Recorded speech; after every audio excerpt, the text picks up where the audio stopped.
yang sebetulnya pantas berbicara tapi tidak kebagian bicara. Mudah-mudahan kita semua dapat keberkahan dari setiap yang hadir di dalam tempat ini. Dan disampaikan pula di dalam riwayat, imtithalul amr khairum min sulukil adab. Memenuhi perintah itu lebih baik daripada mempertahankan adab. Di dalam sebuah riwayat ada yang mengatakan ini adalah sabda Nabi Muhammad SAW. Ada riwayat yang mengatakan itu adalah sabda Rasulullah SAW saat Fathul Makkah. Pada waktu itu Nabi Muhammad SAW memerintahkan Sayyidina Ali bin Abi Thalib. Sayyidina Ali bin Abi Thalib diperintahkan oleh Rasulullah SAW untuk naik ke atas Ka'bah, naik di pundaknya Rasulullah SAW. Kata Sayyidina Ali, ya Rasulullah, mana mungkin saya ini naik di pundakmu yang suci itu, wahai Rasulullah. Bagaimana seorang Ali bin Abi Thalib mau naik di pundaknya Nabi Muhammad SAW? Jadi mau digendong oleh Rasulullah SAW. Kemudian Nabi mengucapkan, ya Ali, imtithalul amr khairun min sulukil adab. Memenuhi perintah itu lebih baik daripada mempertahankan adab, karena itu perintah Nabi Muhammad SAW. Kemudian Sayyidina Ali itu naik di pundak Rasulullah SAW dan Nabi berdiri. Kata Sayyidina Ali, dari berkahnya aku berdiri di atas pundak Rasulullah SAW. Kalau aku pada saat itu mau meraih bintang, aku bisa meraih bintang. Bukan cuma naik di Ka'bah, mau meraih bintang, aku bisa meraih bintang, kata Sayyidina Ali bin Abi Thalib. Nah begitu. Dan mengamalkan perintah Allah Subhanahu wa ta'ala, ciri-ciri orang yang beriman yang tidak merugi disebut di dalam surat Al-Asr, wal asri innal insana lafi khusrin illa, manusia semua dalam keadaan merugi kecuali alladzina amanu, orang yang beriman, wa amilus shalihat wa tawasau bil haqqi wa tawasau bis sabr. Beriman, beramal saleh, dan ciri yang ketiga adalah saling wasiat mewasiati dalam kebenaran dan kesabaran. Allah mengatakan di dalam ayat itu tawasau wa tawasau bil haqq wa tawasau bis sabr.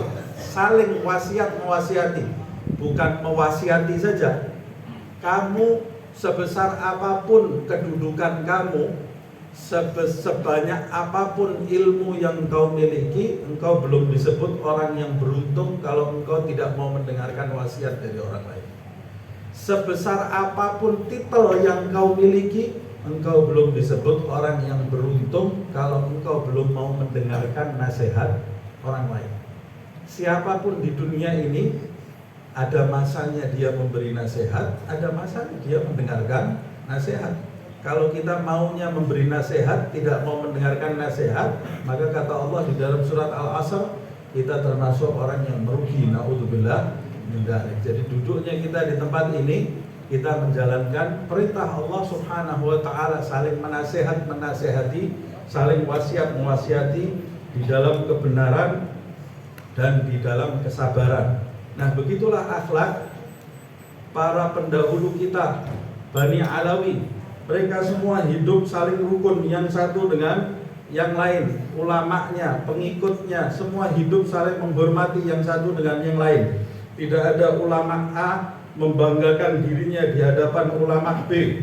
Tidak ada ulama A menjatuhkan ulama yang lain. Tidak ada, itu bukan akhlak Bani Alawi. Atau pengikutnya, pengikut A menjatuhkan pengikut yang lain, itu sama sekali jauh dari akhlak Bani Alawi. Dan kalau terjadi di suatu masa seperti itu, pasti akan dikecam oleh guru-guru mereka, karena itu bukan akhlak Rasulullah Shallallahu Alaihi Wasallam. Di dalam riwayat disebutkan, di antara mereka kalau duduk bersama, orang tidak mungkin tahu mana yang lebih besar makomnya, mana yang lebih besar kedudukannya. Kadang-kadang Gus zamannya lebih merendahkan diri di samping orang-orang yang di bawah dia, sehingga orang tidak bisa membedakan mana kedudukannya yang lebih besar dari yang lain, karena mereka semua satu sama lain berlomba-lomba saling merendahkan diri di hadapan Allah Subhanahu wa ta'ala. Mereka berlomba-lomba merendahkan hati mereka di hadapan Allah Subhanahu wa ta'ala. Sebab yang mereka pandang di dalam hidup ini bukan manusia, yang mereka pandang adalah Allah Subhanahu wa ta'ala. Itu sebabnya di dalam kisah mereka, di antara mereka ada yang berceramah di depan khalayak ramai, ceramah yang indah. Kemudian salah satu orang memujinya, "Wahai Habib, luar biasa ceramah kamu tadi, banyak yang tersentuh, banyak yang menangis." Kata dia, "Demi Allah, saya tidak pernah berceramah kecuali saya niat dalam ceramah saya itu hanya menasihati diri saya sendiri, bukan menasihati yang duduk. Karena saya selalu berprasangka orang yang duduk itu hanya ditakdirkan duduk, saya ditakdirkan berbicara. Yang duduk mendengarkan itu semua lebih pintar, lebih hebat daripada saya. Cuma kebetulan saya saja yang diperintah untuk berbicara, dan setiap ucapan saya tidak saya tujukan kepada siapa-siapa kecuali kepada diri saya sendiri." Kata yang memuji, "Oh, baru tahu saya itu resepnya kenapa setiap bicara, kamu bicara, orang tersentuh dengan pembicaraan kamu. Karena kamu ketika berbicara murni, tulus, tidak mengharapkan pujian dari siapa-siapa. Yang dia harapkan adalah ridha Allah Subhanahu wa ta'ala. Yang dia ingatkan adalah dirinya sendiri, bukan siapa-siapa. Siapa yang mau ikut dengan dia, silahkan. Tapi yang dia tunjukkan dalam ucapan itu adalah dirinya sendiri." Sebagian di antara lain terlihat dia ketika berdiri, banyak orang menyalami dia, cium tangan dia, mencium tangan dia. Ada orang yang melihat itu kagum, pecintanya kagum.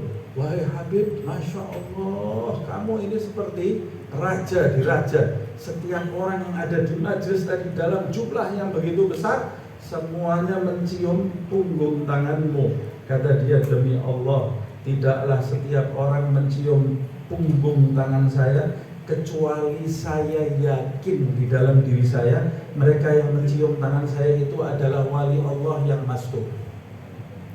Wali Allah mastur, yang tersembunyi, wali Allah yang menyembunyikan kedudukannya. Dan saya ini bukan sapa-sapa, hanya gambar yang ditampakkan oleh Allah Subhanahu wa ta'ala. Dan saya berharap dari setiap orang yang mencium punggung tangan saya ini, saya harap saya dapat berkahnya, dapat nadrohnya. La haula wala quwwata illa billah. Kita baru dicium tangannya sama satu orang saja sudah berasa diri kita besar, luar biasa. Ini dia berasa dirinya ini rendah. Itu ada di dalam hati dan tidak dibuat-buat. Dalam kisah yang lain, dicium tangannya oleh banyak orang. Luar biasa ya Habib. Kata dia, "Demi Allah, saya paling takut dipuji orang dan paling takut tangan saya ini dicium orang. Takut saya. Demi Allah, lebih baik dua mata saya ini dicongkel keluar daripada tangan saya ini dicium orang." Ketakutan dia karena takut merubah hatinya. Nah, tawadhu itu adalah dasar hidup mereka. Dan itu tidak dibuat-buat karena mereka di dalam hidupnya ini selalu menyaksikan Allah Subhanahu wa ta'ala. Di antara yang lain, ada yang mau izin pergi menuntut ilmu ke ayahnya. "Wahai ayah, izinkan saya pergi menuntut ilmu." Kata ayahnya, "Kamu tidak saya izinkan menuntut ilmu kecuali kamu menemukan terlebih dahulu orang yang kedudukannya lebih rendah dari kamu. Kalau sudah ketemu makhluk yang kedudukannya lebih rendah dari kamu, kamu saya izinkan menuntut ilmu." Keluar dia. Cuma itu syaratnya, ya itu syaratnya. Gampang. Pergi dia ke tempat yang paling buruk. Abghadul biladi ilallah aswaquha. Tempat yang paling tidak disukai Allah itu pasar. Bukan karena pasarnya, karena orang yang di pasar itu pasti kalau pasar itu banyak orang yang dusta, banyak orang yang nipu takaran. Kalau pasar di Solo insya Allah enggak.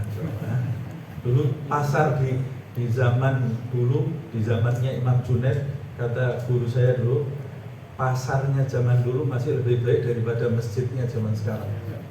Pasar zaman dulu masih lebih baik daripada masjidnya zaman sekarang. Dulu saya, Ustaz Umar mungkin ingat, Syekh Umar Al-Khatib pernah cerita. Kenapa bisa seperti itu? Dulu di pasar zaman dulu Imam Junaid al-Baghdadi itu punya ruko kerja, bukan malas-malasan, tidak di sejadah toh ini ya. Punya ruko Imam Junaid al-Baghdadi ini ya. Kalau sebelum dia buka rukonya itu di pasar, sholat dulu 200 rakaat. Masjid sekarang ada nggak yang sholat 200 rakaat? Kata dia, Imam Junaid itu sholat 200 rakaat di rukonya. Masjid sekarang ada nggak orang yang sholat 200? Terawih aja sudah terakhir softnya tambah melorot ini ya, tambah habis softnya. Nah kata dia, pasarnya zaman dulu masih lebih baik daripada masjidnya zaman sekarang. Nah ini cerita tadi anak kecil tadi yang dia tuju pasarnya. Pasar, dia sampai di pasar dia lihat ada orang teler mabuk di luar. Ini lebih rendah dari saya. Baru mau balik dia mikir, tapi ini orang mabuk, kalau nanti dia sadar tobat kepada Allah Subhanahu wa Ta'ala, belum tentu dia lebih rendah dari saya. Bisa jadi dia bisa lebih hebat dari saya. Berarti bukan ini orang yang lebih rendah dari saya. Makhluk yang lebih rendah dari saya bukan ini. Jalan lagi dia masuk ke dalam pasar, dia lihat ada orang kafir, non muslim sedang jualan. Kata dia, innal ladzina kafaru min ahlil kitabi wal musyrikina fi nari jahannam khalidina fiha ulaika hum syarrul bariyah. Quran bilang ulaika hum syarrul bariyah. Ini sudah sejelek-jeleknya manusia ini, kata dia. Ya sudah, saya mau pulang, mau saya beritahu ayah saya. Di tengah jalan, loh, tapi nanti kalau dia dapat hidayah dari Allah Subhanahu wa Ta'ala, mengikuti jalan hidupnya Rasulullah SAW, dia bisa jadi dia lebih hebat di atas saya. Belum tentu ini lebih buruk dari saya. Akhirnya dia putar-putar, putus asa dia. Pulang dia ke rumah, tidak menemukan satu makhluk yang lebih rendah dari dia. Di tengah jalan, dalam keputusasaannya itu dia lihat ada bangkai anjing. Kata dia, oh alhamdulillah, ini yang lebih buruk dari saya. Sudah bangkai anjing lagi. Hidupnya mughalladah najisnya ya. Ini bangkainya ya, mughalladah plus ini ya. Kata dia, ini lebih rendah dari saya. Sudah, saya mau memberitahu ayah saya.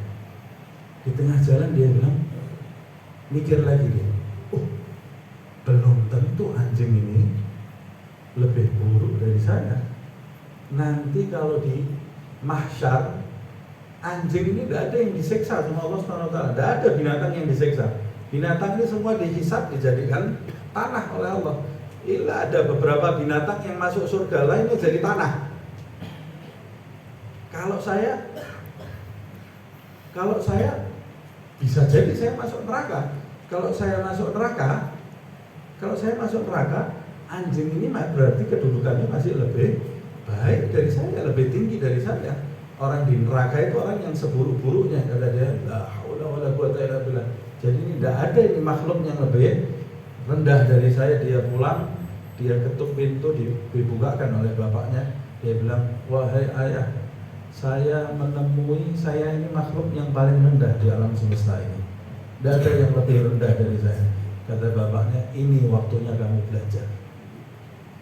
Jadi mulai belajarnya dilandasi dengan kerendah hatian. Makanya ilmu mereka bermanfaat. Ilmu mereka ini berjalan ratusan tahun dibaca. Kata Habib Ali bin Muhammad Al-Habsyi, kama abad minhu irtaraf. Berapa banyak hamba yang meraup dari ilmu mereka. Kama abad minhu irtaraf. Asa ma'ahum wala nakhluf kama man khalaf, kata Habib Ali. Semoga kita semua bersama mereka tidak menyimpang seperti orang-orang yang menyimpang. Sebelumnya dia mengatakan wa man dakhal fi himahum la yakhaf.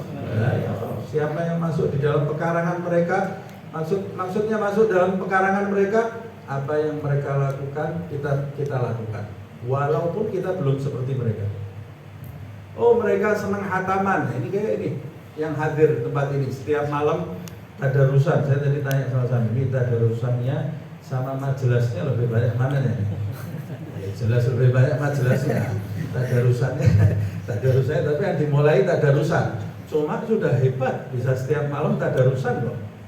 Loh, iya saya tadarusan kan saya mau mencontoh orang-orang yang baik sebelum saya, itu sudah khair. Tapi contoh dulu. Fa in lam takun mithlahum fatashabbahu. Kalau kamu tidak bisa jadi berkedudukan seperti mereka, paling tidak mirip-mirip mereka. Sukanya mereka apa? Tadarusan di bulan Ramadan. Karena Ramadan itu syahrul Ramadan alladzi unzila fihil Quran. Di dalam Ramadan itu Al-Quran itu diturunkan. Makanya kita di bulan Ramadan ini harus berdekatan dengan Al-Quran. Ikuti dulu tadarusnya. Ikuti. Wa man dakhal fi himahum la yakhaf. Bukan cuma tadarusan saja. Oh, mereka ini orang yang sabar, kita latihan sabar walaupun belum bisa sabar. Oh, mereka ini orang yang peka terhadap lingkungan, suka bersedekah. Oh, saya bersedekah tapi tidak sebanyak mereka. Mereka kalau sedekah banyak ya. Besar sedekahnya. Kita lihat saja Imam Ali Zainal Abidin dalam kisahnya itu, orang menuduh dia pencuri ya. Mencuri hartanya dia 1.000 dinar. 1.000 dinar ini berapa kalau sekarang? Berapa? 1 dinar 2,5 juta. 1.000 dinar berarti berapa? 2,5 miliar. Dituduh ini Imam Ali Zainal Abidin nyuri 1.000 dinar. Sarik ente, sarik. Kata dia, jangan keras-keras. Nanti saya dipukuli orang. Padahal kalau keras-keras yang dipukuli dia. Bagaimana Imam Ali Zainal Abidin dituduh? Sudah saya ambilkan uang, masuk ke rumahnya, diambilkan 1.000 dinar, diserahkan 2,5 M diserahkan ke orang ini. Terus orangnya sampai rumah baru sadar ternyata uangnya ketinggalan, tidak dia bawa. Balik lagi dia nangis. Yo, ini dia tidak kenal kalau itu Imam Ali Zainal Abidin, tidak tahu dia. Ini saya ternyata lupa, saya kembalikan mana. Kita ahlul bait kalau sudah memberi tidak kita ambil lagi. Itu buat kamu 1.000 dinar.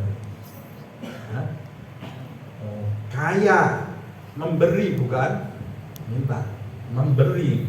Ahlul bait Nabi Muhammad sallallahu alaihi wasallam kaya raya semuanya, tidak ada yang pemalas. Semuanya kerja. Tapi kerjanya untuk akhirat. Kerja untuk akhirat. Kita kalau lihat sejarahnya mereka semua ke bawah. Imam Ja'far As-Shadiq disebutkan di dalam riwayat, dia memiliki pakaian yang bagus luar biasa. Pakaiannya bagus luar biasa. Ada beberapa zahid yang datang, orang darwish ya, datang ke Imam Ja'far As-Shadiq. Dia bilang, wahai Imam Ja'far, saya tidak lihat datuk kamu Ali bin Abi Thalib pakai jubah seperti kamu. Karena Imam Ali bin Abi Thalib disebutkan bajunya ini beberapa tambalan. Sayyidina Umar bin Khattab tambalannya lebih banyak lagi ya. Ini Imam Ali bin Abi Thalib bajunya juga tambalan. Saya nggak lihat kakekmu Rasulullah bajunya nggak kayak kamu. Kakekmu Ali bin Abi Thalib bajunya tidak seperti kamu. Husain bajunya tidak seperti kamu. Hasan bajunya tidak seperti kamu. Ini kamu dari mana ini? Bid'ah ini baju kamu ini. Nah, istilahnya seperti itu, bajunya bid'ah, luar biasa baju kamu ini. Kata Imam Ja'far, zaman sudah berbeda, zamannya beda. Kata Imam Ja'far, saya harus mengenakan pakaian yang seperti ini supaya orang di luar sana tahu saya tidak perlu dengan mereka, saya perlunya hanya kepada Allah Subhanahu wa ta'ala. Kamu dengan pakaian darwis kamu, pakaian compang-camping kamu itu, kamu sedang mengumumkan kepada manusia semua bahwa kamu itu perlu pertolongan mereka. Karena orang di masa itu memandang orang dari pakaiannya. Dari pakaiannya harus tampakkan muslim itu aziz, orang yang punya harga diri, tapi bukan karena sombong ya, karena Allah Subhanahu wa ta'ala. Karena Allah Subhanahu wa ta'ala. Keluarkan uang, jangan cari uang dari hal-hal yang tidak pantas dicari. Keluarkan sedekah yang banyak. Itu ahlul bait Nabi Muhammad SAW. Tidak takut miskin. Tidak ada orang sedekah miskin. Tidak ada orang yang sedekah miskin. Belum pernah terjadi sejarahnya orang sedekah bangkrut. Tidak ada. Imam Ja'far As-Shadiq, begitu juga yang di bawah-bawah. Imam Ahmad Al-Muhajir, kaya raya luar biasa. Waktu hijrah dia dari Basrah menuju ke Hadramut, ontanya ini ada ratusan emas-emas tok di sini tuh. Di dalam onta itu isinya mas-masan, tapi semuanya digunakan untuk dakwah di jalan Allah Subhanahu wa taala. Habib Abdurrahman bin Muhammad As-Segaf, dalam riwayat kebun kurmanya berhektar-hektar. Kalau gaji orang sampai maghrib belum selesai. Sampai bainal maghrib wal isya, gaji orang ini, karyawan ini yang digaji belum selesai, kata dia. Ditegur sama satu orang, kamu ini bainal isya'in kok urusan uang, gaji orang. Kata dia, mana yang lebih aku pentingkan, keringatnya pegawai aku sebelum kering aku berikan, atau urusan dengan bainal isya'in. Kebun kurmanya hektar-hektaran. Kalau nanam kurma di Syarhul Ainiyah itu disebutkan ya. Kalau nanam kurma, kalau salah saya diingatkan. Satu biji kurma baca surat Yasin. Satu biji kurma masukkan baca surat Yasin, kurmanya berkah. Kita juga gitu. Ahlul Bait harus lain dengan yang lain.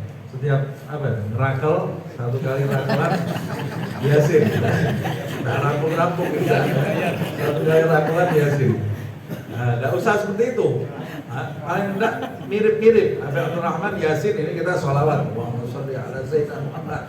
Buka toko baca sholawat kepada Rasulullah SAW. Niatkan siap mau kerja, ya Rabb, saya akan menjaga harga diri saya, harga diri anak-anak saya. Saya mau membantu setiap makhluk Allah yang memerlukan pertolongan. Nanti kerja kita nggak ada putusnya, semua di rezekinya oleh Allah Subhanahu wa taala dikeluarkan. Tapi kalau sudah kerja niatnya, ini jangan sampai tahu nih, kalau tahu, tidak ada berkahnya.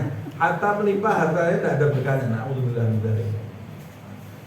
Nah, begitu mereka ini memiliki kepekaan hati kepada orang-orang di sekitarnya. Jadi kalau kita waman dakhal fi himahum, ya paling tidak kita juga harus punya kepekaan dengan orang-orang yang ada di sekitar kita yang memerlukan pertolongan. Begitu juga akhlak, memperhatikan akhlak walaupun belum bisa seperti mereka, dan melatih. Kemudian Imam Ali juga mengatakan wa man ta'allaq bihim adrak jami'at tuham. Ta'allaq itu sudah bukan cuma di pekarangan aja ya. Kalau sudah ta'allaq itu sudah terikat hatinya dengan mereka. Berusaha seperti mereka. Siapa yang mencontoh jalan hidup mereka, gadaman ala gadamin, setapak demi setapak persis seperti mereka, adrak jami'at tuhaf. Dia akan mendapatkan segala hal yang berharga. Segala hal yang berharga, yaitu kedudukan di sisi Allah Subhanahu wa ta'ala yang tidak bisa dibandingkan dengan kekayaan dunia seisinya. Alhamdulillah, kita sekarang sama-sama menghadiri khatmul Quran. Khatmul Quran membaca doa khatam Imam Ali Zainal Abidin yang ditulis oleh Imam Ali Zainal Abidin, dan mereka khususnya di bulan Ramadan mereka sangat dekat sekali dengan Al-Quran. Salaf kita ini sangat dekat sekali dengan Al-Quran. Habib Abdullah bin Al-Haddad mengatakan wa ma'al Quran fi garani. Orang-orang pendahulu kita ini selalu berdampingan dengan Al-Quran. Maksudnya berdampingan dengan Al-Quran bukan cuma sekedar tadarusan, tapi dia mengamalkan isinya, berusaha mengamalkan isinya Al-Quran.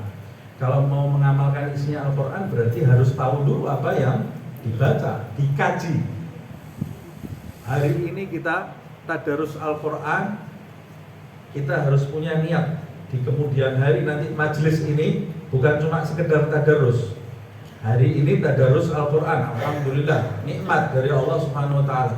Tapi harus ditingkatkan, punya waktu juga untuk belajar apa isinya Al-Quran. Karena kalau tidak pernah mempelajari isinya Al-Quran, nanti kita tidak tahu kandungan yang mau disampaikan oleh Allah Subhanahu wa taala ke dalam diri kita.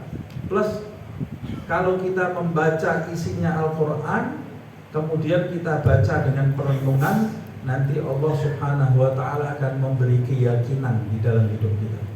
Salah satu sarana memperkuat keyakinan di dalam hati. Tahu keyakinan kalau kuat, keyakinan kita ini kalau kuat, ini sekarang ini banyak orang Islam yang lemah keyakinan. Mudah-mudahan Allah menguatkan keyakinan. Keyakinan ini kalau kuat di dalam hati kita, bumi ini boleh rusak. Orang yang kuat keyakinannya, dia tidak akan bergetar dengan rusakan bumi. Kabar dolar naik, dolar turun biasa, tidak akan bergetar. Harga pasar naik, harga pasar turun, tidak ada pengaruhnya di dalam hidup dia. Kayak Nabi Musa waktu dikejar Fir'aun. Nabi Musa orang yang berkeyakinan, umatnya mati kita. Fir'aun di belakang kita ada Fir'aun, di depan kita laut, habis kita, habis. Tidak punya keyakinan. Nabi Musa itu kalau kita ikut Nabi Musa ngompol kita di sana. Kalau cuma baca ceritanya aja gampang kita. Kalau kita ikut di tengah-tengahnya umat Nabi Musa, ngompol kita. Kalau kita baca, kita kemudian kita renungkan, ini kalau saya ada bareng Nabi Musa itu gimana? Belakangnya Fir'aun ini tidak punya senjata loh dia. Nabi Musa ini tidak punya senjata. Tidak diperintahkan oleh Allah untuk perang dengan Fir'aun. Cuma diperintahkan untuk membawa Bani Israel keluar. Tidak boleh memerangi Fir'aun Nabi Musa ini. Jadi tidak ada yang punya senjata. Isinya ya ada anak mudanya, ada orang tuanya, ada perempuannya, ada bayinya di situ. Buat dalam jumlah 12 kabilah. Banyak. Fir'aun nyerang dari belakang, depannya laut. Kata mereka umatnya, habis kita. Ya Allah, sebagian ada yang bilang, kok saya nurut sama orang ini. Kita mungkin kalau ada di situ, kita yang ngomong itu pertama kali. Ya Allah, bahlul, saya kok nurut sama orang ini. Hah? Mungkin pertama kali kita yang ngomong. Tadi kata Nabi Musa, Na'i Rabbi sayahdi. Orang punya keyakinan lain. Dalam kondisi seperti itu, Ma'i Rabbi sayahdi, Allah pasti akan memberi saya jalan keluar. Ini loh, orang punya keyakinan ini tidak akan bergetar dengan urusan dunia. Nah kita perlu. Sayyidina Abdullah ibn Mas'ud dalam riwayat dia mengatakan, andai kata langit itu jatuh menimpa bumi, langit ini jatuh menimpa bumi, saya ada di tengah-tengahnya, tertindih itu, saya yakin Allah pasti akan memberikan jalan keluar bagi saya untuk keluar. Inna ma'al usri, 2 kali diulang di dalam surat Asy-Syarh itu. Karena sahabat saudara Allah kita berarti antara Allah Ta'ala ketika fa inna ma'al usri yusra, inna ma'al usri yusra. Allah yang mengatakan di dalam surat Asy-Syarh, dan waktu datang turun surat itu Rasulullah mengatakan absyir, absyir, kabar gembira dari Allah Subhanahu wa taala. Nah, salah satu di antara yang memperkuat keyakinan kita kepada Allah Subhanahu wa taala adalah membaca Al-Qur'an. Membaca Al-Qur'an dengan merenungi. Habib Abdullah bin Ali Al-Haddad mengatakan, gimana sih caranya membaca Al-Quran dengan merenung itu? Kamu waktu membaca Al-Quran, kalau Allah Subhanahu wa ta'ala menyebutkan di dalam Al-Quran, ya ayyuhalladzina amanu, atau ya ayyuhal insan, labbaik ya Allah. Kamu kan sedang dipanggil oleh Allah. Labbaik ya Allah. Ini saya mau dipanggil. Kita kalau dipanggil orang tua gimana? Fulan, labbaik. Atau dipanggil bos, orang yang kita hormati, Fulan, langsung begitu dengar suaranya. Zaman sekarang dipanggil istrinya gitu. Ada orang yang dipanggil istrinya, Fulan, langsung. Mau disuruh apa ini? Fulan, dipanggil sama bosnya, langsung dia pasang telinga, mau disuruh apa ini? Begitu dengar panggilan itu, yang di hati apa? Di hati apa? Saya mau disuruh apa? Siap. yang manggil Allah. Yang manggil Allah. Ya ayyuhalladzina amanu, ya ayyuhal insan. Perenungan itu ketika kita membaca ya ayyuhalladzina amanu, kata Habib Abdullah bin Al-Haddad, di hati kita ini sudah labbaik ya Allah. Labbaik itu artinya siap ya Allah, mau disuruh apa saja. Kalau ayat itu perintah, terima ayat itu. Kalau larangan, terima ayat itu. Jauhi apa yang dilarang oleh Allah Subhanahu wa taala. Kalau berita tentang keagungan Allah Subhanahu wa taala, berhenti sejenak, bayangkan keagungan Allah Subhanahu wa taala. Kalau tidak mampu, buat perbandingan dengan manusia. Manusia seperti ini, bagaimana dengan Allah Subhanahu wa taala? Kalau di dalam ayat itu Allah menceritakan tentang surga dan kenikmatannya, kata Habib Allah bin Al-Haddad, berhenti sebentar, renungkan kenikmatan itu sampai kamu menginginkan. Kok bisa kita menginginkan? Kamu ditawari orang hadiah, di antara adabnya menampakkan bahagia. Menampakkan bahagia kalau ada orang yang memberi kita hadiah, walaupun hadiahnya biasa-biasa saja. Di antara adab kita menampakkan bahagia. Terima kasih. Bagaimana kalau Allah Subhanahu wa taala mau memberi kita hadiah? Dan hadiahnya bukan biasa-biasa saja. Bagaimana kita baca ayat-ayat surga tapi kita bacanya sama ngantuk? Harusnya kita antusias. Waktu Allah membahas masalah neraka, jangan beranjak dari ayat itu sampai takut, gitu, bergetar. Gimana kita kalau diancam orang? Takut kan? Nah, kalau Allah mengancam, kita juga harus takut. Ya Allah, jauhkan saya dari ancaman ini. Begitu juga ketika Allah berbicara tentang hamba-hambanya yang soleh, menceritakan akhlak-akhlaknya para anbiya, tanyakan ke dalam diri kita, saya sudah punya akhlak ini atau tidak? Kalau Allah menceritakan hamba-hambanya yang dimurkai, yang jauh dari rahmat Allah, iblis, Fir'aun, dan lain-lainnya, pasti Allah menyebutkan sifat-sifatnya. Kenapa dia kok dimurkai? Tanyakan ke dalam diri kita, sifat-sifat yang dimurkai ini ada atau tidak di dalam diri kita? Jangan-jangan ada di dalam diri kita. Setiap hari kita baca wailul likulli humazatil lumazah. Ini kan buat orang-orang kafir. Al-humazah, al-lumazah. Al-humazah itu, humazah itu seperti ribah gitu ya. Hamas itu mengkerlingkan mata. Jadi ngerasani orang tapi pakai ngetik gitu ya. Al-humazah itu orang-orang itu kalau sahabat sama Rasulullah lewat, orang-orang kafir itu saling kode-kodean. Ini orang apa ya? Al-humazah. Ini orang kafir yang dimaksud di dalam ayat ini. Al-lumazah itu ada yang mengatakan itu lewat mulut, riba atau isyarat. Ini jangan-jangan saya baca terus Allah mengatakan wail, neraka wail, al-humazah, al-lumazah. Jangan-jangan saya juga punya sifat itu humazah, al-lumazah. Apalagi sifatnya? Sifatnya orang-orang kafir di masa itu. Alladzi jama'a malan wa 'addada. Orang itu kerjanya setiap hari mengumpulkan uang sama ngitung orang. Ngitung, setiap hari kerjaannya mengumpulkan uang, ngitung, mengumpulkan uang, ngitung. Rakus. Jangan-jangan kita setiap hari itu bangun tidur, alhamdulillahilladzi ahyana, tidak dibaca, langsung cek saldo bank. Cek saldo bank. Setiap hari ngecek saldo terus. Alladzi jama'a malan wa yahsabu anna malahu. Dia menyangka dia ini akan biasa enak, kekal. Dengan hartanya ini dia akan nafsu kekal, tidak mungkin sakit.